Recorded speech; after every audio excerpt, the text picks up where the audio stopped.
উদ্দেশ্য হাসিলের জন্য দমন পীড়নের ভয়ানক স্টিম রোলার চালিয়েছিল ফ্যাসিস্ট হাসিনা।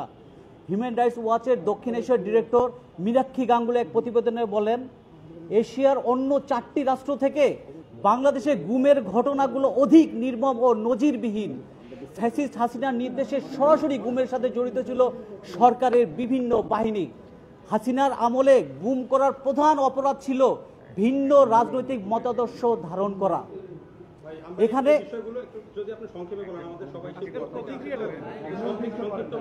আচ্ছা, যাই হোক, এখানে আজকে ট্রাইব্যুনালে তো আপনারা ভালো করেই জানেন 15 সেনা অফিসারকে নিয়ে আসা হয়েছে। এটা বাংলাদেশের অনেক বড় অ্যাচিভমেন্ট। আমি চিফ প্রসিকিউটর মহোদয়কে আমার হৃদয়ের অন্তঃস্থল থেকে আমরা সবাই ধন্যবাদ জানাই যে আমরা যে গুম হয়েছিলাম, আমাদের যে নির্মম নির্যাতন আমাদের উপর দিয়ে চলে গিয়েছে, আজকে আমরা কিছুটা হলো তার তৃপ্তি, আমরা আমাদের উপর যে ঝড়টা গিয়েছে এর কিছুটা সান্ত্বনা আমরা দিতে পারছি যে এই সুপ্রিমেসি, যার সুপ্রিম পাওয়ার ছিল যাদের, তাদেরকেও আমরা আজকে আদালতের সম্মুখীন আনতে পেরেছি। এটা আমাদের জন্য একটা বিরাট অ্যাচিভমেন্ট।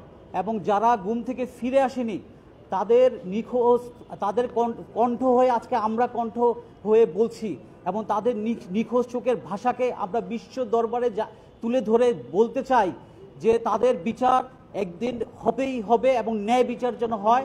এবং এই গভর্নমেন্টকেও আমরা ধন্যবাদ জানাই। আজমিন, আজকে আমাদের ইকবাল সাহেব কথা বলো। আমি অ্যাম্বাসেডর মারুফ জামান। আমি ইকবাল চৌধুরী। আমরা সবাই কিন্তু এখানে গুমের শিকার, গুমভুক্ত, মানে গুমের পরিবার আমরা। আমার পিছনে আছেন সাবেক অ্যাম্বাসেডর মারুফ জামান, আমার বাম পাশে আছেন ব্রিগেডিয়ার জেনারেল আব্দুল আমান আজমি, উনি সচিব পররাষ্ট্র মন্ত্রণালয় এবং অ্যাম্বাসেডর। আমার ওদিকে আছেন লেফটেন্যান্ট কর্নেল হাসিনা, সবাই চিনি, সবাই আমরা গুম পরিবারের মানুষ। তো আমাদেরকে তো গুমে যেটা হচ্ছে ওতে বললাম নাই, ঘটনা সব আপনারা জানেন।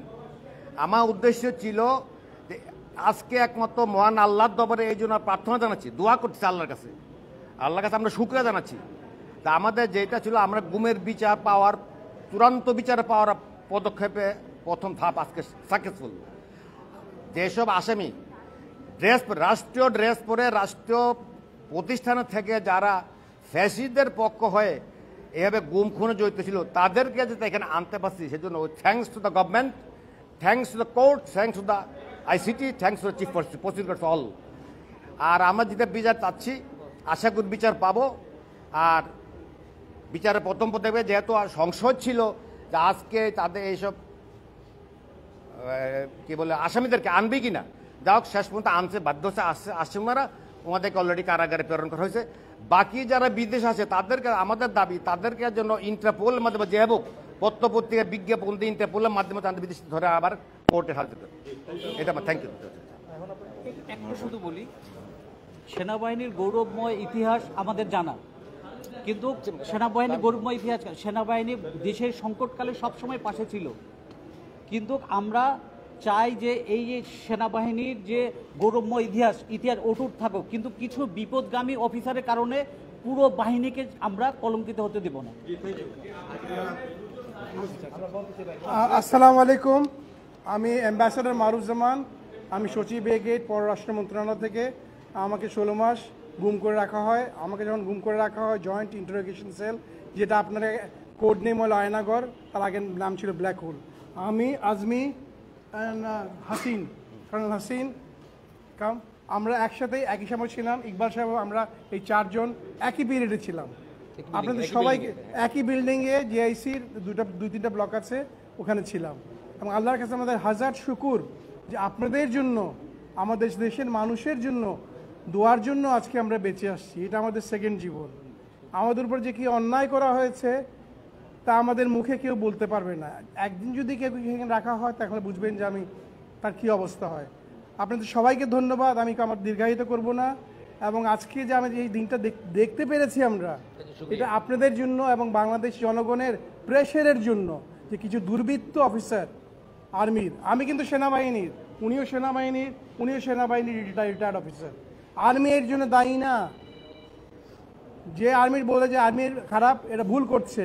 এটা কিছু কতিপয় কি বলবো corrupted killers, they are the ones who are the victims, to perpetrators, আর আমি এটাই লাস্টে বলবো, আরও অনেক পারপিটেটার্স ফ্রি আছেন আমাদের কেসের সবার সাথে, ওদেরকে যেন এনে একইভাবে এবং প্রিজন ভ্যানে এনে এসি রুমে এনে অফিসার্স মেসের খাওয়া খাওয়ায় না খাওয়ায় আমাদের যেভাবে রাখা হয়েছিল ওদেরকে যেন ঠিক একইভাবে রাখা হয় বা তার চেয়েও কঠিনভাবে রাখা হয়, because they have committed crimes against humanity, মানবতা বিরোধী অপরাধ। এইটা একটা UN grave crime against humanity একটা ক্লজই আছে। আমি আর দৌর্বাহিত করবো না, আমি আজমিকে বলবো আমার ছোট ভাই এসে কিছু বলতে। ধন্যবাদ। আসসালামু আলাইকুম। ছোট ভাই না, বন্ধু। বন্ধু।